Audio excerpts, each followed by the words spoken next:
అందరికీ నమస్కారం. నేను మీ doctor Pavan Kommineni, orthopaedic surgeon, Vikas hospital, Guntur.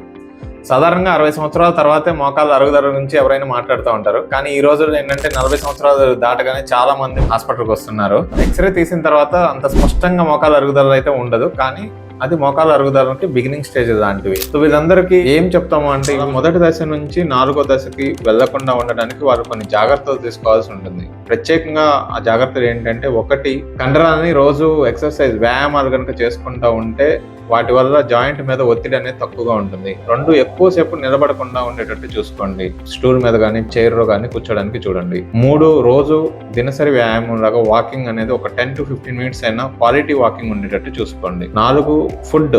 ఏ ఫుడ్ తీసుకుంటున్నారు అనేది వెరీ ఇంపార్టెంట్. ప్రత్యేకంగా అయితే కాల్షియం డైట్ కానీ, calcium, vitamin D, protein diet అనేది ఖచ్చితంగా మీ ఫుడ్ లో సమపాలలో ఉండేటట్టు చూసుకోవాల్సి ఉంటుంది. సో మీరు బరువు తగ్గి రెగ్యులర్గా ఎక్సర్సైజ్ చేసుకుంటూ క్వాలిటీ న్యూట్రిషన్ కనుక మెయింటైన్ చేస్తే మీ మోకాళ్ళకి ఎటువంటి ఇబ్బంది లేకుండా ఉంటుంది.